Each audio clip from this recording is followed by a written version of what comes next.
Adrian. Jeff Wenzel. Adrian. How do you say your last name? Domenech. Domenech. Domenech. Domenech. Better. Close enough.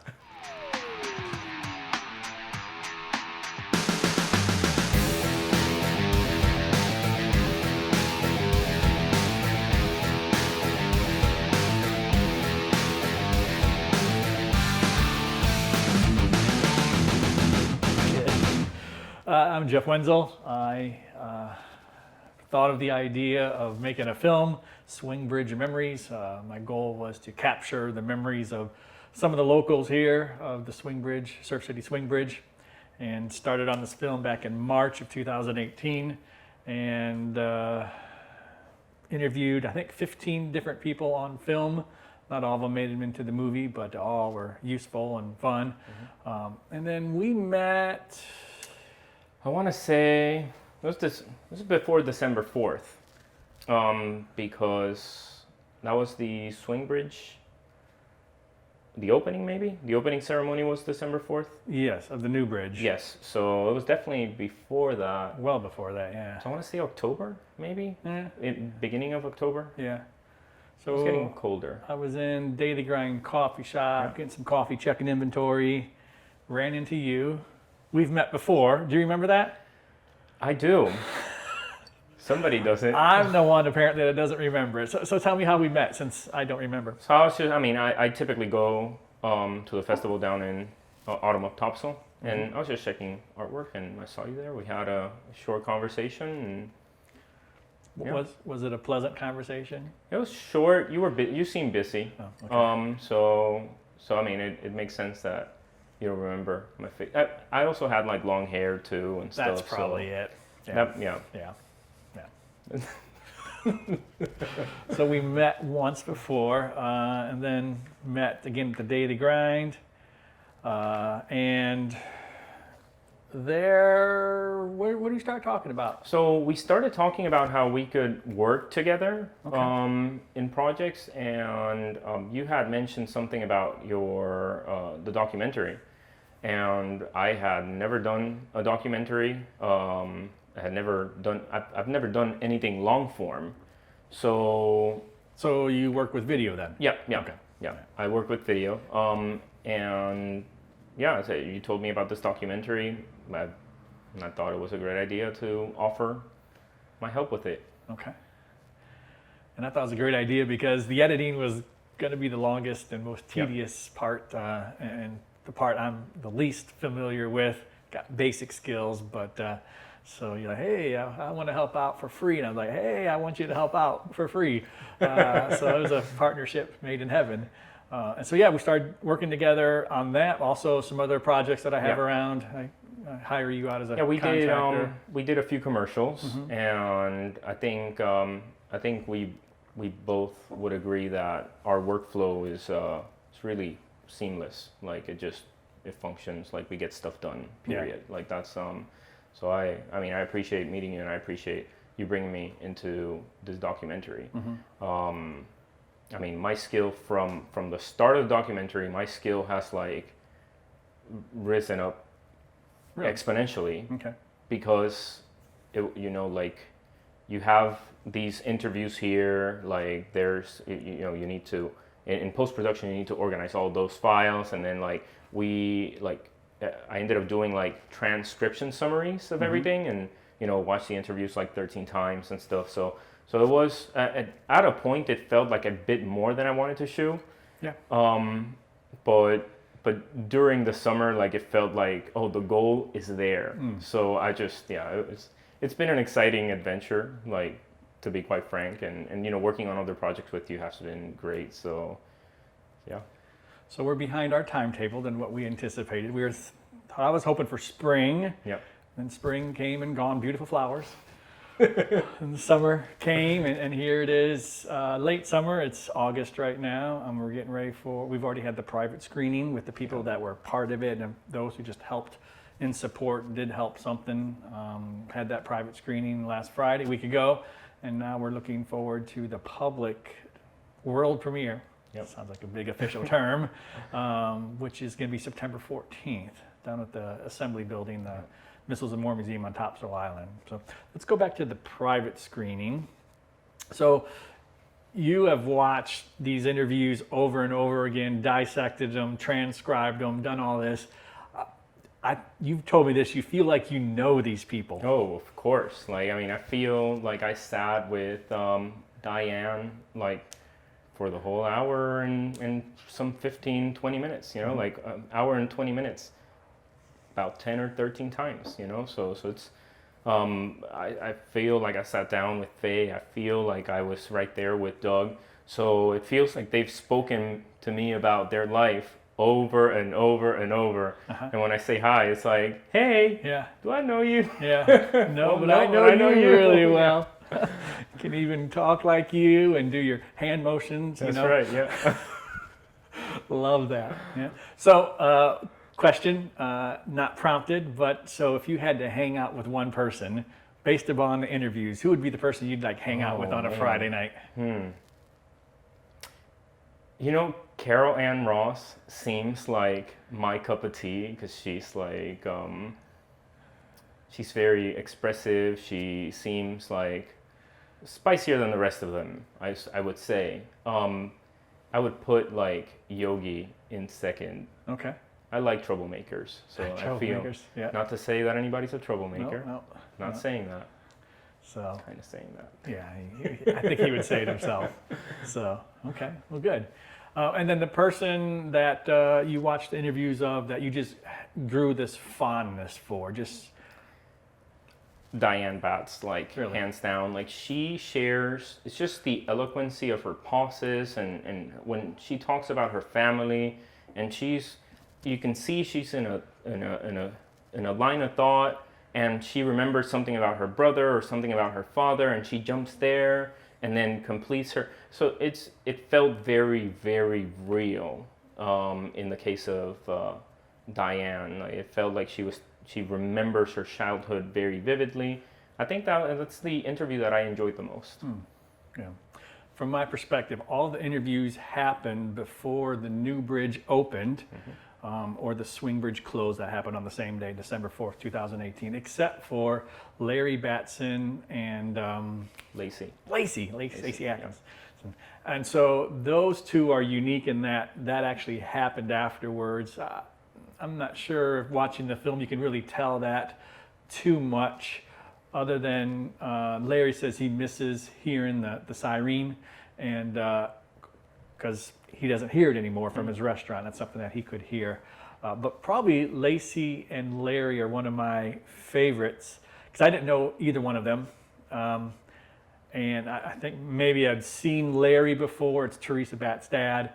But Lacey I'd never seen or heard of before. And so these two come in, and you can tell they're best buddies from the time that they grew up. And they answer each other. I mean, they like a couple that's been married for 50 years. They are answering each other and, hey, tell that story. And I really enjoyed how they would kind of go back and forth. And of course, it was in the restaurant, in Larry's restaurant. And so you can see Larry kind of at times just looking over at customers coming in, probably ones that come in every single day, and just kind of giving them the eye, without being too obvious. And so I enjoyed that. Lacey's got this cup right here, and sip from it every once, almost knocks it over one time. So just authenticness of their relationship. And so, yeah, I thought that was fun. Of course, Dee Dee and Yogi, brother and sister, also interviewed them together, and the way that they played off each other as well too was fun.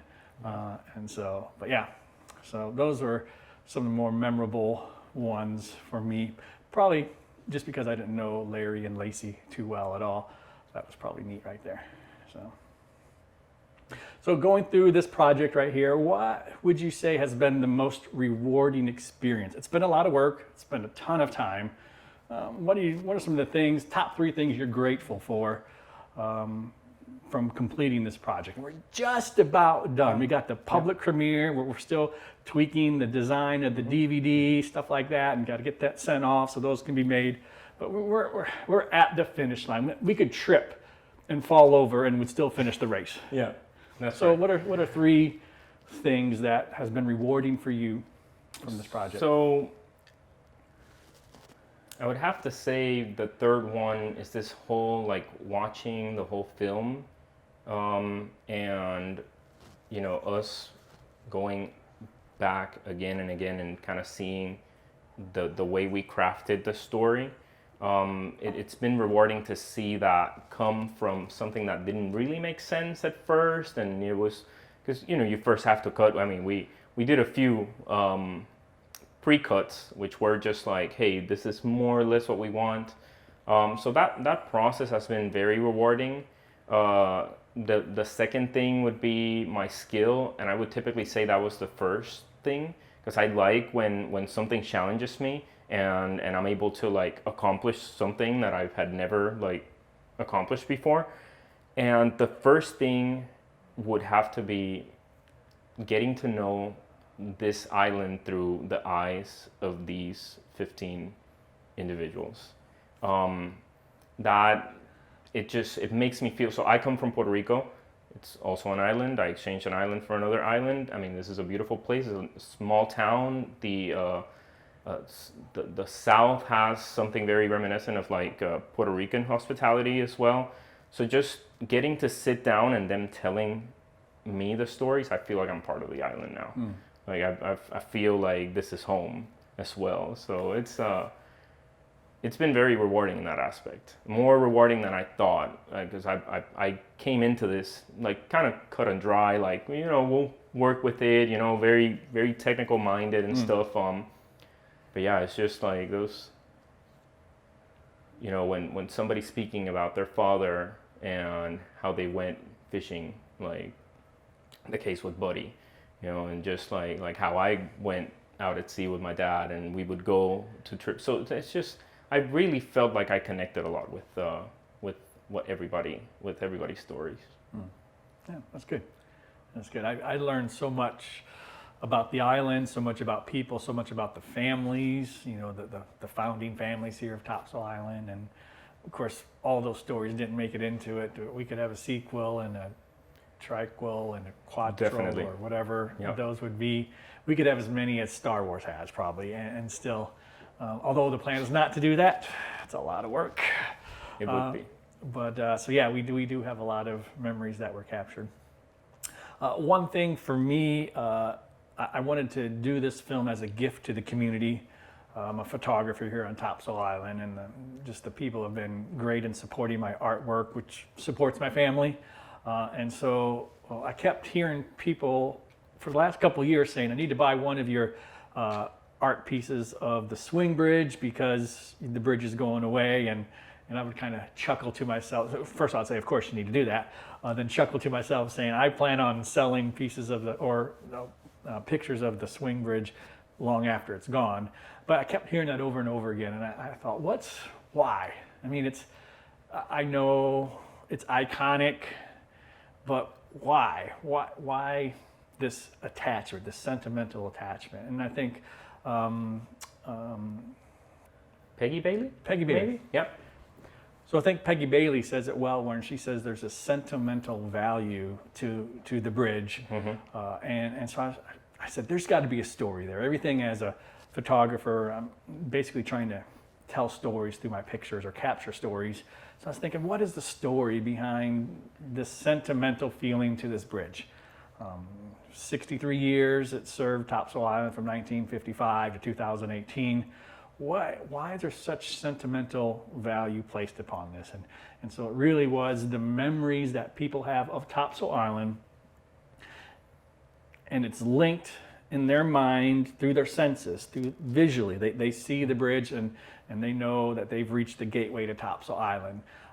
They hear the rumble of the tires across, the unique clink, clink, clink, whatever the sound is, depending on if you're listening or if you're in the vehicle. Diane says you smell the salt of the marsh. You smell the marsh, the salt of the ocean and the marsh.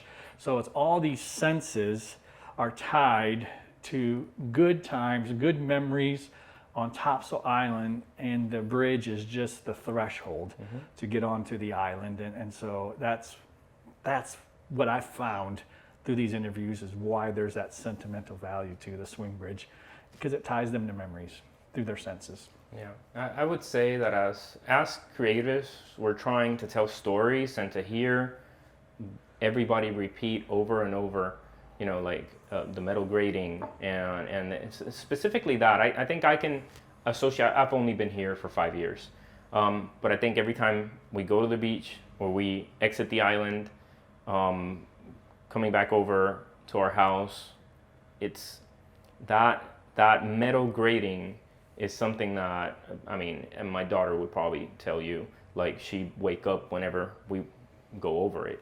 So I think that's really something that I would say, to me at least, that really resonated.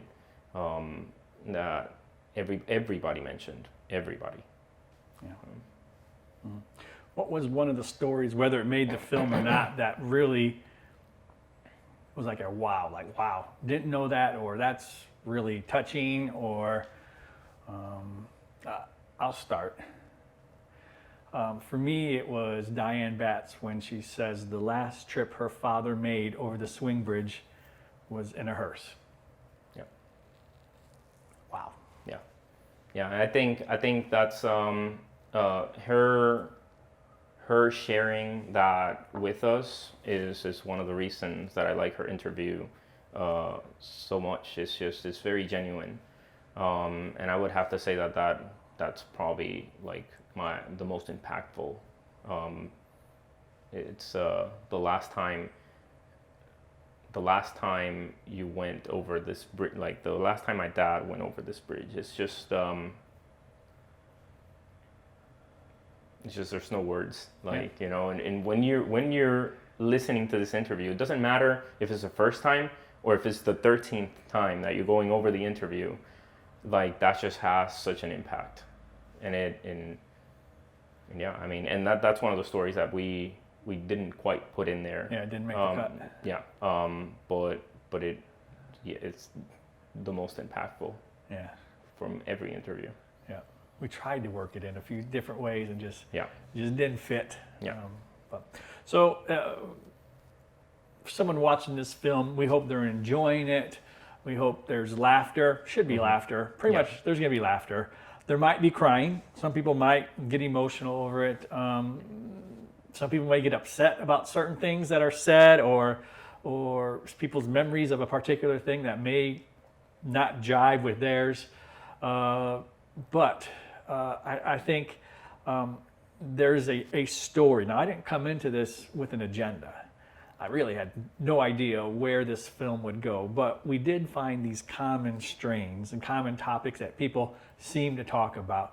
So I want you to put your thinking hat on, because you've worked with this so much. So if you were to break this into an outline form, which we did Act 1, 2, and 3 when we were working together, what are some of the major topics that we cover? Obviously, the first one is the sound of the bridge. Yeah, I would say sound, opposition and disposition for traffic circles. Okay. The bridge tenders, the pontoon bridge, the idea of the swing bridge not being there anymore, and the memories of like the fish fries, swinging from the bridge, Playing like on all it. those. Yeah, all those. I would group those memories of friends and family in together. I think a good seven sub themes that were covered, and I think the main theme would be like change. Everybody mentions how things change. Nothing stays the same. Like Lacey, I think Lacey said nothing stays the same, and nothing does. Yep. So I'm glad we captured it. Then we end with the final scene of the ribbon cutting ceremony. Yes. Of the new bridge. Yes. And they cut it, and there's applause in the background, and then we just we let the picture go to black while the clapping continues on. Yep. Kind of a tension point, but it's a finality point as well too. Yep. Because literally right after that ribbon was cut, I think it cut around 10:30 or so in the morning. From 11 to 12, the swing bridge was closed, so people could walk on it. Turns out people were signing it, which we have B-roll footage of that. And we actually, since we knew a lot of the interviews, other than Larry and Lacey, I think you in particular, when you saw like Yogi was here, it's like, we need that for the film because that will actually Yes. go with, he's talking about, yeah, I'm not going to miss that thing. I'm not going to miss the traffic. Well, I might miss it. Maybe the last day I'll cross it 4 or 5 times. And then Dee Dee's like, well, we won't know, until whether the traffic's any better or we won't know how much we'll miss it until it's gone. And so to have those interviews in the past and then to be able to see the signatures and, stuff like that. Even Yogi's daughter, Savannah, we caught Savannah Pagliatti and the date 12/4/2018. So that was neat to be able to see that. But yeah, from 11 o'clock to 12 o'clock, people could go on the bridge. There was a wedding on the bridge. So a couple got married. And then at 12 o'clock, they blew the horn and the police, everyone off. And at that time, the bridge turned open officially for the last time. The construction company turned it a few times to do what they needed to do. But yeah, that opened up and that was it. Yep. That was it. The new bridge was in full effect at that point. Yeah, So, I remember it was a good thing that I crossed the bridge and then they started closing the bridge because then I was able to see that Yogi was here on the other side because I was on the mainland side of the bridge and I was supposed to stay there to meet back up with you because our car was I don't remember where we were. I think maybe it was in Batson's. Yeah. Yeah, maybe we parked it there and we have been going in and out of there. But yeah, I'm glad. Like I found interest in this wedding and I was trying to get some shots of that. And they started moving people and then I got on that side and it was nice to capture everything that was written.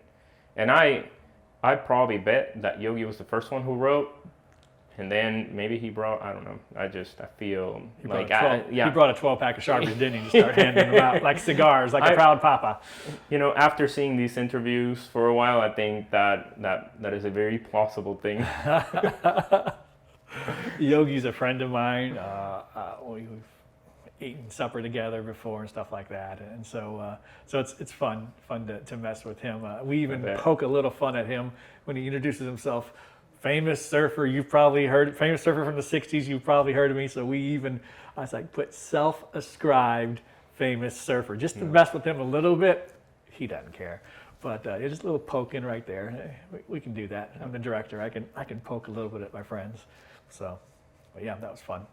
What's your favorite scene in the movie? What would you say is your favorite, like 5-second, 10-second, or maybe an explanation from someone? Well, I can answer that from 2 different perspectives. So 95%